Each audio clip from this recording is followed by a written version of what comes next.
But ಈ business man ಏನು ಉದ್ದೇಶ ಇರ್ತದ ಡೆಫಿನೆಟ್ ಬಿಸ್ನೆಸ್ ಇನ್ ಮೇನ್ ಉದ್ದೇಶ ಏನಂತಂದ್ರೆ ಪ್ರಾಫಿಟ್ ಮೇಕಿಂಗ್. ಎಸ್, ಲಾಭ ಗಳಿಸುವ ಉದ್ದೇಶದಿಂದ ತಮ್ಮ ಚಟುವಟಿಕೆಗಳನ್ನು ನಡೆಸ್ತಾರೆ.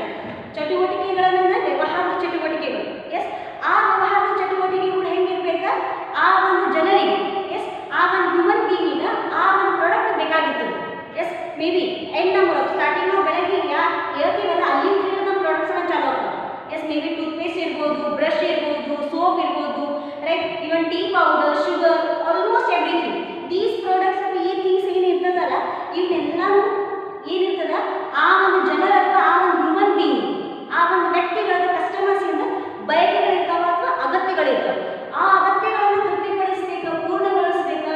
S, to satisfy the needs of that customer here business man will enter. Right, so ಅವನ್ನೆಲ್ಲ ನೋಡ್ಕೊಂಡು ಮಾರ್ಕೆಟ್ ಒಳಗೆ ಏನದ ಏನಿಲ್ಲ ಅದನ್ನ ನೋಡ್ಕೊಂಡು business man will enter and he will produce those product. ಆ ಪ್ರಾಡಕ್ಟನ್ನು ಮ್ಯಾನುಫ್ಯಾಕ್ಚರ್ ಮಾಡ್ತೀವಿ. ಮೇನ್ ಪಾಯಿಂಟ್ ಆಫ್ ವ್ಯೂ ಯಾರಿರ್ತದೆ ಕಸ್ಟಮರಿಗೆ ಯಾವ ಟೈಪ್ ಪ್ರಾಡಕ್ಟ್ ಬೇಕು ಆ ಟೈಪ್ ಪ್ರಾಡಕ್ಟನ್ನು ನಾವು ಮ್ಯಾನುಫ್ಯಾಕ್ಚರು ಮಾಡ್ಬೋದು. ಆರ್ ಎಲ್ಸ್ ಯಾರೋ ಮ್ಯಾನುಫ್ಯಾಕ್ಚರರ್ ಕಡೆಯಿಂದ ಪರ್ಚೇಸ್ ಮಾಡಿ, ದಟ್ ಇಸ್ ಯಾರೋ ಪ್ರೊಡ್ಯೂಸರ್ ಕಡೆಯಿಂದ ಪರ್ಚೇಸ್ ಮಾಡಿ ಆ ಪ್ರಾಡಕ್ಟ್ನ ನಾವು ಮತ್ತೆ ಬೇರೆ ಕಡೆ ಕಸ್ಟಮರಿಗೆ ಸೆಲ್ ಮಾಡ್ಬೋದು. So that is your business. Yes, regular life ಒಳಗೆ ನಮ್ಮ ಡೈಲಿ ರುಟೀನ್ ಲೈಫ್ ಒಳಗೆ ನಮ್ಗೆ ಈ type products and services, foods and services ಬೇಕೇ ಬೇಕು. And another one is your main motive. What I said, main motive of business is to earn profit. ವ್ಯವಹಾರದ main ಉದ್ದೇಶ ಏನಿದೆ, ಮುಖ್ಯ ಉದ್ದೇಶ ಅಂತಂದರೆ ಲಾಭ ಗಳಿಸೋದು. ಸೊ ಲಾಭ ಇಲ್ಲ ಅಂತಂದ್ರೆ ಅಲ್ಲಿ ಬಿಸ್ನೆಸ್ ಮಾಡಿ ವ್ಯರ್ಥ ಅಂತ, ಬಿಸ್ನೆಸ್ ಮಾಡಿನೂ ವ್ಯರ್ಥ. So no use of business. Okay, and another one thing is ಇಲ್ಲಿ ವ್ಯವಹಾರ ಅಥವಾ ಬಿಸ್ನೆಸ್ ಅಂತಂದ್ರೆ ಇಟ್ಸ್ ಅನ್ ಎಕನಾಮಿಕ್ ಆಕ್ಟಿವಿಟಿ. ಇದೇನು ಎಕನಾಮಿಕ್ ಆಕ್ಟಿವಿಟಿ ನಾನು ಲೇಟರ್ ನಿಮಗೆ ಹೇಳ್ತೀನಿ. Just take it down. It's an economic activity.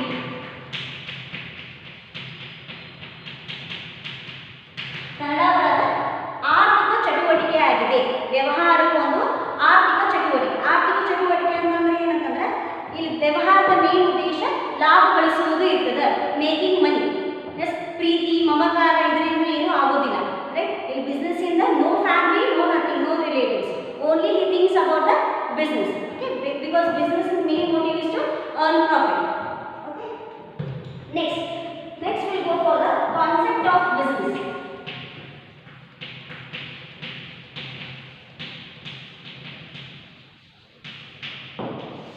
Yes, so what is this concept of business ಅಂದ್ರೆ ಈ business ಪದ ಎಲ್ಲಿಂದ ಡಿರೈವ್ ಆಗಿದೆ ಅಂತಂದ್ರೆ it has been derived from word busy. Busy, here business means busy ಅನ್ನೋದು. Business means being busy.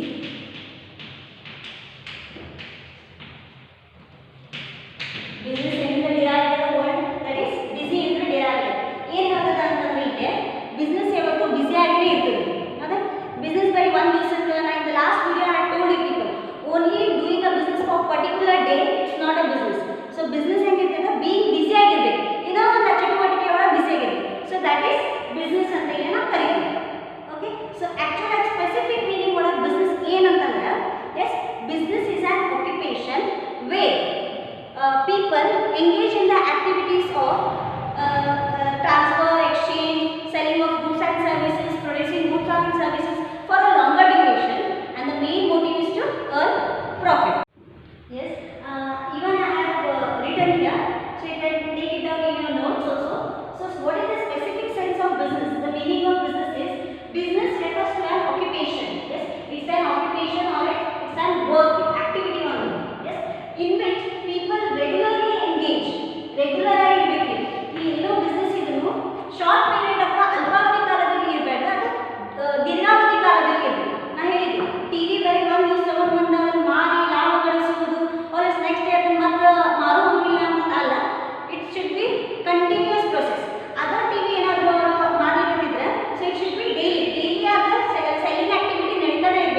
ಖರೀದಿ, S ಮಾರಾಟ, ಉತ್ಪಾದನೆ, ಈ ಒಂದು ಕೆಲಸಗಳಲ್ಲಿ ಏನು ತೊಡಗಿಸಿಕೊಳ್ಳುವ ಕಾರ್ಯವನ್ನು ಮಾಡ್ತಲ್ಲ ಅದಕ್ಕೆ ನಾವಿಲ್ಲಿ ವ್ಯವಹಾರ ಅಂತೀವಿ.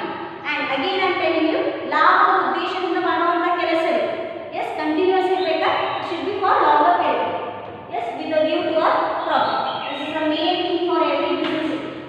ಪ್ರಾಫಿಟ್ ಇಲ್ಲ ಅಂತಂದ್ರೆ ಅದು ಬಿಸ್ನೆಸ್ ಬಿಲ್ಡ್ ಆಗಲಿಕ್ಕಾಗಲಿಲ್ಲ, business will be down, loss ಆಗಿ ಹೋಗ್ತದೆ. So main important business motive ಏನಂತಂದ್ರೆ to a profit. Yes and another one thing is, so you have come across the meaning of business. Yes, okay. And in ಮತ್ತೊಂದೇನು example ಹೇಳ್ಬೇಕಂತಂದ್ರೆ, as I told you, for example radio, right? So radio ಇವತ್ತವ ತಗೊಂಡು ಬಂದಿದ್ದಾನೆ, ಏನೋ ಅವರ ಮನೆಯೊಳಗೆ ಒಂದು radio ಇರಬೇಕಾ, ಆ ರೇಡಿಯೋನ ಔಟ್ಡೇಟೆಡ್ ಆಗಿದೆ ಮಾರ್ಕೆಟ್ ನಾನು ಹಾಕಿರ್ತಾನೆ. ಎಸ್ ಸೊ ಏನು ಮಾಡ್ತಾನೆ, ಮಾರ್ಕೆಟಿಗೆ ಹೋಗ್ತಾನೆ, ಒಂದು ಎರಡು ರೇಡಿಯೋ ಅನ್ನೋದು ಇರ್ತದೆ, ಇವತ್ತು ಕುಂತ ರೇಡಿಯೋನ ಮಾಡ್ತಾನೆ. ಮೇ ಬಿ ಆ ರೇಡಿಯೋ ಕಾಸ್ಟ್ ಒಂದು 2000 ಏನಾದರೂ ಇರ್ಬೋದು, but he has celled it for 2200. So 200 ಏನಾಗ್ತದೆ ಪ್ರಾಫಿಟ್ ಆಗ್ತದೆ. ಯಾರೋ ಕಸ್ಟಮರ್ ಇರ್ತಾನೆ, ಅನ್ವಯವಾಗಿ 2200 ಬಾರ್ಗೇನ್ ಮಾಡೋಂಗೆ ನಾವು ಕಸ್ಟಮರ್ 2200 ರುಪೀಸ್ ಕೊಟ್ಟ ಅವೆರಡು ರೇಡಿಯೋಸನ್ನು ತೊಗೊಂಡ್ಬಿಡ್ತಾನೆ. Per radios 2200. ಸೊ ಆ್ಯಕ್ಚುಲಿ ನಾವು ಎಷ್ಟು ಖರೀದಿ ಮಾಡಿರ್ತಾನೆ, ಮೇಬಿ 2000 ಖರೀದಿ ಮಾಡಿರ್ಬೋದು. ಸೊ 200 ಏನಾಯ್ತು ಪರ್ ರೇಡಿಯೋ ಮೇಲೆ 200 ರುಪೀಸ್ ಪ್ರಾಫಿಟ್ ಆಯ್ತು. ಸೊ ಇವತ್ತು ಅದನ್ನು ಮಾಡಿದ ಪ್ರಾಫಿಟ್ ಆಯ್ತು ಅನ್ಬೋದು. ಮೇಡಮ್ ಬಿಸ್ನೆಸ್ ಮಾಡ್ತದೆ, ಇವತ್ತು ಒಂದು ದಿವಸ ಮಾರ್ಕೆಟಿಗೆ ಬಂದಾಗ ಮಾರ್ಕೆಟ್ನಾಗ ಕುಂತಿದ್ದಾನೆ, already he has sold 2 radios and even profit ಅದ ರೇಡಿಯೋ. ಸೊ ಇವಿಷ್ಟೆಲ್ಲ ಕಂಡೀಷನ್ಸ್ ಅಲ್ಲ, but why it is not in business? ಯಾಕಂತಂದ್ರೆ ಬಿಸ್ನೆಸ್ ಮೇನ್ ಒಂದು ಕಂಡೀಷನ್ ಅವ ಫುಲ್ಫಿಲ್ ಮಾಡಲಿಲ್ಲ. ಯಾರು? Radio seller.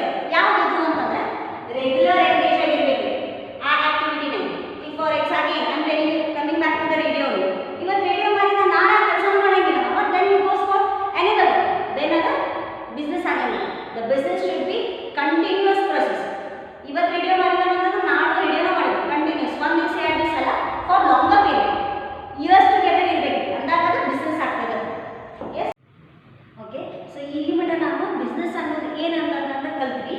ಎಸ್ ಮೇನ್ ಮೋಟಿವ್ನು ಕಲ್ತ್ವಿ, ಹೆಂಗಿರ್ಬೇಕು ಬಿಸ್ನೆಸ್ ಕಂಡೀಷನ್ಸ್ ಏನೇನ ಅವನು ಸತಿ ಕಲ್ತ್ವಿ. ನಾವು will discuss about something different, that is activities ಬಗ್ಗೆ ಕಲಿಯೋದು. ಎಸ್ ವ್ಯವಹಾರ ಯಾವ ಆಕ್ಟಿವಿಟೀಸನ್ನು ಮಾಡ್ಬೋದು ಅಂತ. So in every society people undertake various activities.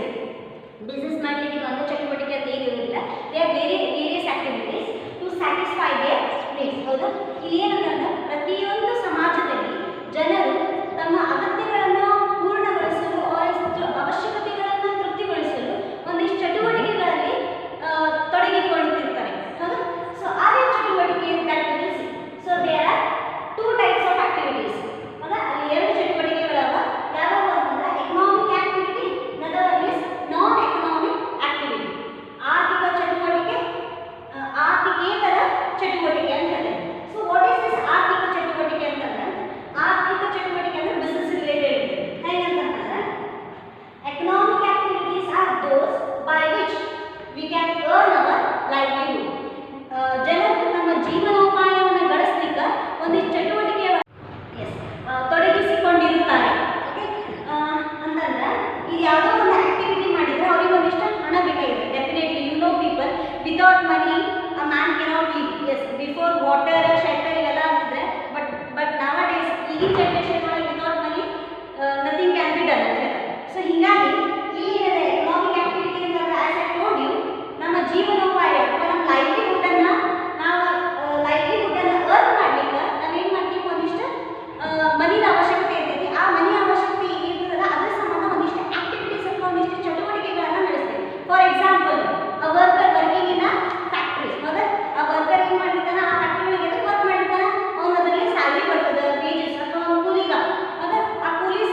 ಬಿಸ್ನೆಸ್ಗೂ ಒಂದಿಷ್ಟು ಕ್ಯಾರೆಕ್ಟರ್ ಅಥವಾ ಲಕ್ಷಣಗಳವ.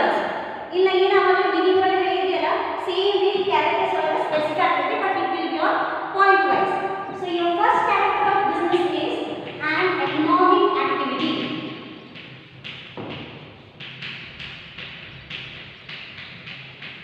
Economic activity ಅಥವಾ ಆರ್ಥಿಕ ಚಟುವಟಿಕೆ.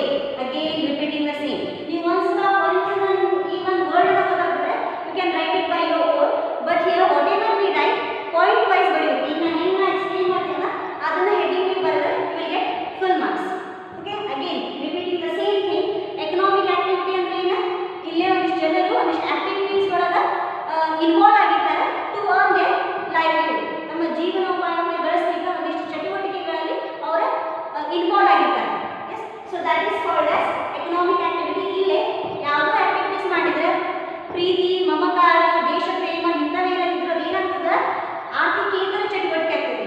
ಆರ್ಥಿಕ ಚಟುವಟಿಕೆ ಇನ್ ರಿಟರ್ನ್ ನಮ್ಗೆ ಏನಾದರೂ ಬಂದಿರಲಿ. ಇನ್ ರಿಟರ್ನ್ ಏನಾದ್ರು ಅಂತಂದ್ರೆ ಏನೋ ಶುಗರ್ ಕೊಟ್ಟೆ, ರಿಟರ್ನ್ ಆಗಿ ಶುಗರ್ ಬರೋದು, it's not a part of system. ಏನಾದರೂ ಗೂಡ್ಸ್ ಅನ್ನ ಕೊಟ್ಬಿಟ್ಟು ಸರ್ವಿಸಸ್ ಅನ್ನ ಒಬ್ಬರಿಗೆ ಕೊಡ್ಬೇಕಂದ್ರೆ in return you should get money. ಹೌದಾ? So that is an economic activity ಅಂತ ಹೇಳ್ತೀವಿ. ಸೊ ಈ ಬಿಸ್ನೆಸ್ ಒಳಗೆ ಅಗೇನ್ ಬಿಸ್ನೆಸ್ ಇನ್ ಮೀನಿಂಗ್ ಹೇಳೋದು will start business is an economic activity. Okay, so ಇಲ್ಲಿ ಏನು ಹೇಳ್ತಾರೆ ಅಂತಂದ್ರೆ ಬಿಸ್ನೆಸ್ ಒಳಗೆ ಒಂದಿಷ್ಟು ಆಕ್ಟಿವಿಟೀಸ್ ಅಂತ ಡೆಫಿನೆಟ್ಲಿ ಮಾಡ್ತಾರೆ. ಯಾವ್ಯಾವ ಮಾಡ್ತಾರೆ? Whether the business may be small, yes large ಇರ್ಬೋದು, ಬಿಸ್ನೆಸ್ ಸ್ಮಾಲ್ ಇರಲಿ ಲಾರ್ಜ್ ಇರಲಿ, whatever it may be, ನಾವು goods and services purchase production ಮಾಡ್ಲಿಕ್ಕೆ, ಪ್ರೊಡ್ಯೂಸಿಂಗ್ ಮಾಡ್ಲಿಕ್ಕೆ, ಸೆಲ್ ಮಾಡ್ಲಿಕ್ಕೆ, ಮಾರಾಟ ಮಾಡ್ಲಿಕ್ಕೆ, ಇಂಥದ್ದು ಏನಾದರೂ ಆಕ್ಟಿವಿಟೀಸ್ ಮಾಡ್ಲಿಕ್ಕೆ ಇನ್ ರಿಟರ್ನ್ ನಮ್ಗೆ ಏನಾದರೂ ಬಂದಿರಬೇಕು. ಅದು ಏನದು? V should get a money so we can increase our business. So ಇಲ್ಲಿ ಏನು ಹೇಳ್ತೀವಿ ನಾವು? It's a economic activity. Next second one is production and procurement of goods and services. ಇಲ್ಲಿ ಉತ್ಪಾದನೆ, ಸರಕು ಹಾಗೂ ಕನ್ನಡದಲ್ಲಿ ಸರಕು ಹಾಗೂ ಸೇವೆಗಳನ್ನು ಉತ್ಪಾದನೆ ಅಥವಾ ಪಡೆದುಕೊಳ್ಳುವಿಕೆ ಅಂತ ಕರೀತೀವಿ. Production and procurement of goods and services. ಈ ಬಿಸ್ನೆಸ್ಸಿನ ಮತ್ತೊಂದು ಕ್ಯಾರೆಕ್ಟರಿಸ್ಟಿಕ್ಸ್ ಏನಂತಂದ್ರೆ ನಾವಿಲ್ಲಿ ಗೂಡ್ಸನ್ನು ಮ್ಯಾನುಫ್ಯಾಕ್ಚರ್ನೂ ಮಾಡ್ಬೋದು. ಹೌದಾ? Goods in the sense daily regular consumable goods ಅವೆ. Sugar, tea, powder, soap, right, notebooks, pen ಇವೆಲ್ಲ ನಾವು ಪ್ರೊಡ್ಯೂಸ್ ಮಾಡ್ಬೋದು. ಆರ್ ಎಲ್ಸ್ ನಾವು ಏನು ಮಾಡ್ಬೋದು ಅಂದ್ರೆ ಬೇರೆಯವರಿಗೆ ಪ್ರೊಡ್ಯೂಸ್ ಮಾಡಿರ್ತಾರೆ, ಅಂದರೆ ಬೇರೆ ಕಂಪ್ನಿಗಳು ಏನು ಮ್ಯಾನುಫ್ಯಾಕ್ಚರ್ ಮಾಡಿರ್ತಾರೆ ಅವರಿಗೆ ನಾವು ಪರ್ಚೇಸ್ ಮಾಡಿ ಮತ್ತೆ ನಾವು ರಿಟರ್ನ್ ಬೇರೆಯವರಿಗೆ ಕಸ್ಟಮರಿಗೆ ಮಾರಾಟದ ಸಹಾಯ ಮಾಡಿ ಅದಕ್ಕೂ ನಾವು ಬಿಸ್ನೆಸ್ ಅಂತ ಕರಿತೀವಿ. ಅದೊಂದು ಆಕ್ಟಿವಿಟಿ ಅಂತ ಅವಾಗನೇ ಹೇಳಿದೆ. ಇಟ್ಸ್ ಅನ್ ಎಕನಾಮಿಕ್ ಆಕ್ಟಿವಿಟಿ ಅಂತ ಹೇಳಿ. ಸೊ ಏನಂತಾರೆ ಬೇಕಂತಂದ್ರೆ ಬಿಸ್ನೆಸ್ನಾಗ ಏನು ಮಾಡ್ಬೋದು? ನಾವು ಖುದ್ದಾಗಿ ಏನು ಫಾರ್ ಎಕ್ಸಾಂಪಲ್ ಶುಗರ್ ಅಂತ ತಿಳ್ಕೊಳ್ಳಿ. Yes, there is an production of sugar company. Yes, sugar ಕಂಪನಿದ ಒಂದು ಪ್ರೊಡಕ್ಷನ್ ಅನ್ನು ರೆಡಿ ಮಾಡಿದ ಕಂಪನಿ ಅಲ್ಲ. ಸೊ ಅವ್ರು ಆ ಪ್ರೊಡಕ್ಷನ್ ಮಾಡಿ ಮಾರಾಟ ಮಾಡ್ಬೋದು. ಮತ್ತು you can sell or else procurement. Procurement ಅಂತಂದ್ರೆ ಏನಂತೀವಿ ಅಂತಂದ್ರೆ ಪಡೆದುಕೊಳ್ಳುವುದು. So purchase from a producer. ಯಾವುದೋ ಒಂದು ಪ್ರೊಡ್ಯೂಸರ್ ಶುಗರನ್ನು ಪ್ರೊಡ್ಯೂಸ್ ಮಾಡಿರ್ತಾನೆ, ಅವರಿಂದ ನಾವು ಖರೀದಿ ಮಾಡಿ then we can sell it the final customer. Yes, ಈ ಟೈಪ್ ಗೂಡ್ಸ್ ಅನ್ನ ಮಾಡ್ಬೋದು. ಯಾವ type production and procurement goods ಅನ್ನ ಮಾಡ್ಬೋದು ಅಂದ್ರೆ as I told you before, daily consumable ದಿನನಿತ್ಯದ ಯೂಸ್ ಮಾಡುವಂಥ products, soap, powder, yes pen, pencil, rubber, yes those things. And even ಅಷ್ಟೇ ಅಲ್ಲ, furnitures, heavy goods, capital items ಅಥವಾ ಕ್ಯಾಪಿಟಲ್ ಗೂಡ್ಸ್ ಅಂತ heavy goods, right, furniture, table, chair ಇಂಥವೆ. Or else services ಸಹಿತ production and procurement ಅಂದ್ರೆ ಯಾವ್ಯಾವ? Transportation, banking, insurance ಇವು ಸಹಿತ ಏನಾಯ್ತಾವ ಅಂದ್ರೆ ಬಿಸ್ನೆಸ್ ಇನ್ ಆಕ್ಟಿವಿಟೀಸ್ ಅದಾವೆ. Yes, so this is second characteristics. First one is it's an economic activity, character ಲಕ್ಷಣಗಳು. ಇನ್ನೊಂದು ಏನಂದ್ರೆ ಬಿಸ್ನೆಸ್ ಅದಕ್ಕೆ ಏನು ಕ್ಯಾರೆಕ್ಟರ್ ಇದೆ? ಪ್ರೊಡಕ್ಷನ್ ಮಾಡ್ಬೋದು, ಪ್ರೊಕ್ಯೂರ್ಮೆಂಟ್ ಮಾಡ್ಬೋದು of goods and services. Yes, third one is sale R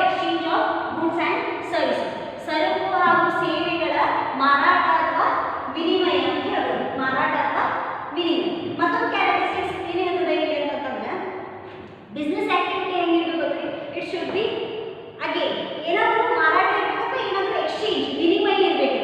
ಈಗ ಫಾರ್ ಎಕ್ಸಾಂಪಲ್ ಏನಂತಂದ್ರೆ ಎಕ್ಸಾಂಪಲ್ ಕೊಡ್ಬೋದು,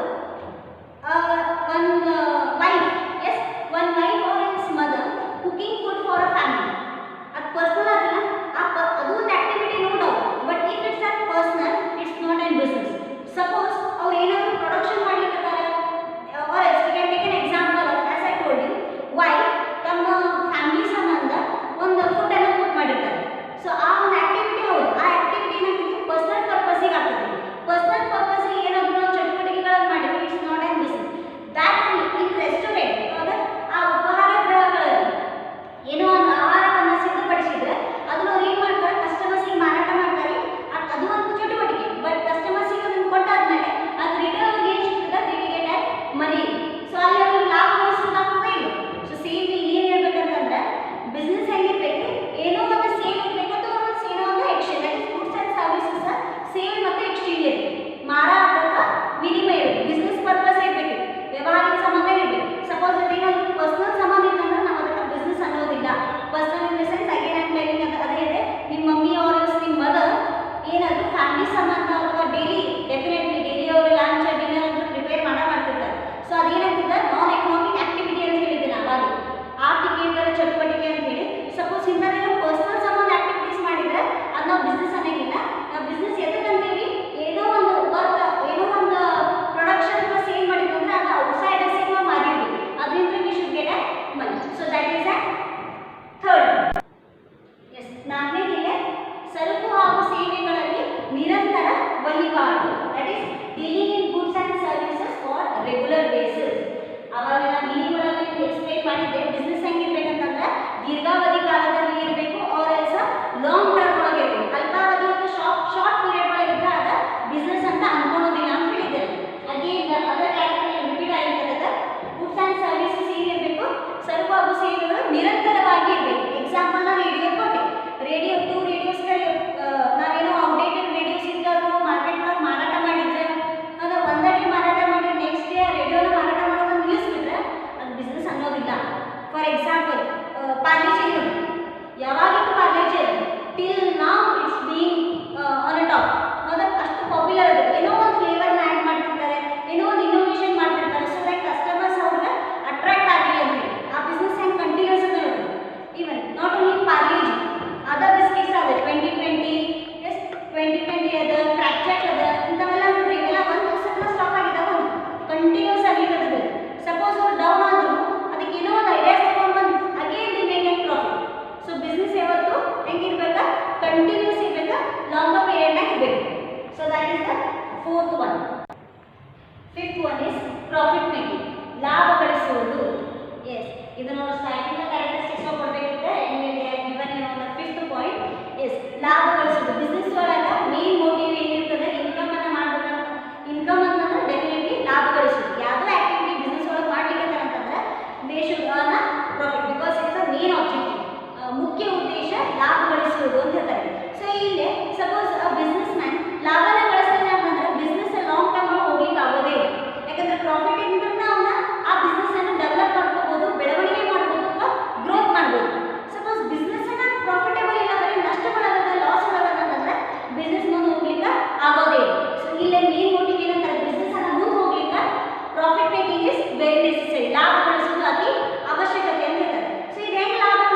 cost and increase the sales. ಮಾರಾಟವನ್ನು ಹೆಚ್ಚಿಗೆ ಮಾಡಬೇಕು, ಅದ್ರ ಜೊತೆಗೆ ವೆಚ್ಚವನ್ನು ಕಡಿಮೆ ಮಾಡಬೇಕು. That is profit making. And the last one is uncertainty of return. ಪ್ರತಿಫಲದಲ್ಲಿ ಅನಿಶ್ಚಿತತೆ ಅಂತ ಕರಿತೀವಿ. ಎಸ್, ಇಲ್ಲಿ ಏನಂತಾರೆ ಅಂದರೆ ಯಾವಾಗಲೂ ಬಿಸ್ನೆಸ್ ಪ್ರಾಫಿಟ್ ಒಳಗೆ ಹೋಗ್ತದ ಅಂತ ಏನು ಹೇಳೋದಿಲ್ಲ. ಎಸ್, ಡೆಫಿನೆಟ್ಲಿ ಯಾವ್ದು ರಿಸ್ಕ್, ಲಾಸ್ನೂ ಆಗ್ಬೋದು. ರೆಗ್ಯುಲರ್ ಆಗಿ ಬರೀ ಪ್ರಾಫಿಟ್ ಹಾಕೊಂತಿದ್ರು ತೊಂದರೆ, ಇನ್ಕಮ್ ಟ್ಯಾಕ್ಸ್ ಅವ್ರು ಬಿಡ್ತಾರೆ. ಸೊ ಇಲ್ಲಿ ಏನಂತಾರೆ, ಇಲ್ಲಿ ಸೀಕ್ರೆಟ್ ಪ್ರಾಫಿಟ್ಸ್ ನಾವು ಮೇಂಟೈನ್ ಮಾಡ್ಬೋದು, that is secondary. But sometimes what happens, business profit ಅಂತ ನಾವು ಅದು ಪ್ರಾಫಿಟ್ ಆಗ್ತದ ಅಂತ ಹೇಳಿಕ್ಕೆ ಬರೋದು. Yes, it may be losses also. Yes, losses ಹೆಂಗಾಗ್ಬೋದು? ಫಾರ್ ಎಕ್ಸಾಂಪಲ್, ಇಮಿಡಿಯೇಟ್ ಆಗಿ ಕಸ್ಟಮರಿಂದ ಟೇಸ್ಟ್ ಪ್ರಿಫರೆನ್ಸ್ ಚೇಂಜ್ ಆಗ್ಬೋದು. ಇದು ಯಾವುದೋ ಒಂದು ಗಾರ್ಮೆಂಟಿಂಗ್ ಫ್ಯಾಕ್ಟ್ರಿ ಅದ. Yes, jeans or else we can take dresses also. Yes, ಈ ಡ್ರೆಸ್ಸಸ್ ಏನಾಗಿದ್ದಾವೆ ಅಂತಂದ್ರೆ ನಾಳೆ ಹಾಕಿದ ಫ್ಯಾಷನ್, ನಿನ್ನೆ ಹಾಕಿದ ಫ್ಯಾಷನ್ ಇವತ್ತು ಇಮಿಡಿಯೇಟ್ ಆಗಿ ಚೇಂಜ್ ಆಗಿಬಿಡ್ತದೆ. Yes, because of trend. ಮೊದಲ ಪ್ಲೇನ್ ಜೀನ್ಸ್ ವೇರ್ ಐತಿದ್ವಿ, ಇವೆಲ್ಲ ಟೋನ್ ಜೀನ್ಸ್ ಬಂದ್ಬಿಟ್ಟಿದ್ದಾವೆ. ಎಸ್, ಅಗೇನ್ ಟುಮಾರೋ ಬೇರೆ ಟೈಪ್ ಜೀನ್ಸ್ ಇರ್ಬೇಕು, ಫ್ಯಾಷನ್ ಚೇಂಜ್ ಆಗ್ತದೆ. ಸೊ ಹಿಂಗಂತ ತಿಳ್ಕೊಂಡು ಅದು ಯಾವುದೋ ಒಂದು ರಿಟೇಲ್ ಶಾಪ್ದಾಗ, ರಿಟೇಲ್ ಸ್ಟೋರ್ ಏನು ಮಾಡಿಬಿಡ್ತಾನೆ, ಆ ಫ್ಯಾಷನ್ ಬರ್ತದೆ ಅಂತ ಹೇಳಿ ಎಷ್ಟೋ ಒಂದು ಪ್ರಾಡಕ್ಟ್ಸನ್ನು, ಜೀನ್ಸ್ ಪ್ರಾಡಕ್ಟ್ಸನ್ನು ಖರೀದಿ ಮಾಡಿ ಅವರ ಡ್ರೆಸ್ಸಿಂದ ತೊಗೊಂಡು ಬಂದು ಇಟ್ಬಿಡ್ತಾರೆ ಅಂಗಡಿ ಒಳಗೆ. ಎಸ್, ಅಂಗಡಿ ಒಳಗೆ ಇಟ್ಟ ತಕ್ಷಣ customers definitely 1 day 2 day full sale ಆಗ್ತದೆ. ಸೇಲ್ ಆದರೆ ಇನ್ನೂ ಒಂದಿಷ್ಟು ಪ್ರಾಡಕ್ಟ್ಸನ್ನು ಅವ್ನು ಇರ್ತದೆ ಅವನ ಹತ್ರ. ಸೊ ಅವ್ನು ಏನು ಮಾಡ್ತಾನೆ, ಬರ್ತಾರೆ ಬಿಡ ಅಂತ ಹಂಗೆ ತೊಗೊಂಡು ಬಂದ್ಬಿಡ್ತಾರೆ ಸ್ಟಾಕಲ್ಲಿ. ಇಮಿಡಿಯೇಟ್ಲಿ ಅಲ್ಲಿ ಮಾರ್ಕೆಟ್ ಒಳಗೆ ಏನಾಗ್ಬಿಡ್ತದೆ, ಚೇಂಜ್ ಆಗಿಬಿಡ್ತದೆ, ಫ್ಯಾಷನ್ ಚೇಂಜ್ ಆಗಿಬಿಡ್ತದೆ, ಟ್ರೆಂಡ್ ಚೇಂಜ್ ಆಗಿಬಿಡ್ತದೆ, ಬೇರೆ ಬೇರೆ ಕೈಂಡ್ಸ್ ಆಫ್ ಜೀನ್ಸ್ ಬಂದ್ಬಿಡ್ತಾವೆ. ಸೊ ಅವಾಗ ಏನು ತಲೆ ಕೊಡ್ಬೇಕಾ? ನೋ, ವಾಟ್ ಈ does again it is an loss for you. ಅದು ಏನು ಮಾಡಲಿಕ್ಕೂ ಆಗೋದಿಲ್ಲ. ಎಸ್, ಸೊ ಹಿಂಗಾಗಿ ಈ ಟೈಪ್ ಲಾಸಸ್ಸು ಆಗ್ತಿರ್ತಾವೆ. Not only in that, even in the flavours also. Yes, sometimes ಏನಾಗ್ತದೆ, ಪಾರ್ಲೇಜಿ ಎಕ್ಸಾಂಪಲ್ ತೊಗೊಂಡು. ಎಸ್, ಬಿಫೋರ್ ಈಗ ನೋಡಿ ಪಾರ್ಲೇಜಿ ಒಳಗೆ ಹೆಂಗೆ ಫ್ಲೇವರ್ಸ್ ಎಲ್ಲ ಚೇಂಜ್ ಆಗಿದ್ದಾವೆ. ಅದ ಸಪೋಸ್ ಈಗ ಅವ್ರು ಏನಂತ ಒಂದೇ ಕಾನ್ಸ್ಟೆಂಟ್ ಆಗಿ ಪಾರ್ಲೇಜಿ ಓಲ್ಡ್ ಎಲ್ಲ ಕಲರ್ ಪ್ಯಾಟರ್ನ ಕೊಟ್ಟಿದ್ದಾರೆ, ಅದನ್ನ ಅವ್ರು ಕಂಟಿನ್ಯೂಸ್ ಆಗಿ ಇಟ್ಕೊಂಡ್ಬಂದ್ರೆ ಅದಕ್ಕೆ ಏನು ಇನ್ನೋವೇಷನ್ ಮಾಡಿದ್ದಿಲ್ಲ ಅಂತಂದ್ರೆ ಡೆಫಿನೆಟ್ಲಿ ಆ ಪಾರ್ಲೇಜಿ ಫ್ಯಾಕ್ಟ್ರಿನ ಬಿಡ್ತಿದ್ದೆ, ಡೌನ್ ಆಗಿಬಿಡ್ತಿದ್ದೆ, ಅವ್ರ ರಿಸ್ಕ್ ಒಳಗೆ ಲಾಸ್ ಆಗ್ತದೆ. ಸೊ ಅದನ್ನು ಅವರು ಪ್ರಾಫಿಟ್ ಮಾಡ್ಕೊಳ್ಳಿಕ್ಕೆ ಏನು ಮಾಡ್ತಾರೆ, ಈಗಿನ ಜನ್ರೇಷನ್ ತಕ್ಕಂಗೆ ಹೋದ್ರು ಅದ್ರೊಳಗೆ ಮತ್ತೆ ಫ್ಲೇವರ್ಸನ್ನು ಆ್ಯಡ್ ಮಾಡ್ಕೊಂಡು ಬಂದು, ಸೊ ದ್ಯಾಟ್ ಆ ಕಿಡ್ಸ್ ಆಗಲಿ ಆ ಯಾವ ಕಸ್ಟಮರ್ ಪರ್ಚೇಸ್ ಮಾಡ್ತಾರೆ ಇವನ್ ಸ್ಟಿಲ್ ಅಟ್ರಾಕ್ಟ್ ಆಗಲಿ ಅಂತ. ಸೊ ಇದೇ ಥರ ಪ್ರಾಫಿಟ್ ಎಷ್ಟು ಜಾಸ್ತಿ ಇರ್ತದೋ ಅಷ್ಟು ರಿಸ್ಕ್ ಇರ್ತದೆ. ಎಸ್, ಪ್ರಾಫಿಟ್ ಎಷ್ಟು ಕಡಿಮೆ ಇರ್ತದೆ ಅಷ್ಟು ರಿಸ್ಕ್ ಕಡಿಮೆ. ಈಗ ನಾರ್ಮಲ್ ಲ್ಯಾಂಗ್ವೇಜ್ ಒಳಗೆ ಹೇಳ್ಬೋದು ಅಂತಂದ್ರೆ ನಿಮ್ಗೆ, yes, full loaded of sugar ಹೋಗ್ತಿರ್ತದೆ. ಶುಗರ್ ಫ್ಯಾಕ್ಟ್ರಿ ಅದ ನಮಗೆ, ಹೌದಾ, ಹಳೆ ಶುಗರ್ ಫ್ಯಾಕ್ಟ್ರಿ ಅದ. ಅಲ್ಲಿ ಏನಾಗ್ತದೆ, ಆ ಶುಗರ್ಸನ್ನು ಶುಗರ್ ಕೇಳಿ ನೋಡಿರ್ಬೋದು ನೀವು. ಎಸ್, ಹಳ್ಳಿಯಿಂದ ಎಲ್ಲ ಟ್ರಕ್ಸ್ ಎಲ್ಲ ಒಯ್ತಿರ್ತಾರೆ, ಟ್ರ್ಯಾಕ್ಟರ್ ಟ್ರಕ್ಸ್ ಎಲ್ಲ full loaded of sugar cane ಇರ್ತದೆ. ಹೌದಾ, ಸೊ ಅವನ್ನೆಲ್ಲ ತೊಗೊಂಡು ಎಷ್ಟು ರಿಸ್ಕ್ ನೋಡ್ರಿ. ಎಸ್, ಡೆಫಿನೆಟ್ಲಿ ಅದನ್ನ ಆ ಒಂದು ಊರಿಂದ ಆ ಫ್ಯಾಕ್ಟ್ರಿ ಮುಟ್ಟ ಮಠ ನಂತರ ಮುಗಿದು ಹೋಯ್ತು, ಫುಲ್ ಏನು ಆಕ್ಸಿಡೆಂಟ್ಸ್ ಆಗ್ತದ, ಬೀಳ್ತದೆ, ಸೋ ಮೆನಿ ರಿಸ್ಕ್ ಆಗ್ತದೆ. ಎಸ್, ಸೊ ಹಿಂಗೂ ಏನೋ ಒಂದು ಬಿಸ್ನೆಸ್ ಒಳಗೂ ಏನಂತಾರೆ ಎಷ್ಟು ಪ್ರಾಫಿಟ್ ಇರ್ತದೋ ಅಷ್ಟು ರಿಸ್ಕ್ ಇರ್ತದೆ ಅಲ್ಲಿ. So for that risk the business man should be ready. Risk ಅದಪ್ಪ ನಾವು ಮಾಡ್ಲಿಕ್ಕೆ ಆಗೋದಿಲ್ಲ ಹಂಗಂತಂದ್ರೆ business man will not be an business man. Yes, take an example of Wipro company, Infosys, Reliance company ನೋಡ್ರಿ. ಎಸ್, ಇಷ್ಟೆಲ್ಲರೂ ಇಷ್ಟು ಸ್ಟ್ಯಾಂಡ್ ಆಗಲಿಕ್ಕೆ ಏನು ರೀಸನ್, ಅವ್ರು ಎಷ್ಟು ರಿಸ್ಕ್ ತಗೋತಾರೆ ಅಷ್ಟು ಪ್ರಾಫಿಟ್ ಇರ್ತದೆ. So without risk there is no profit. Thank you.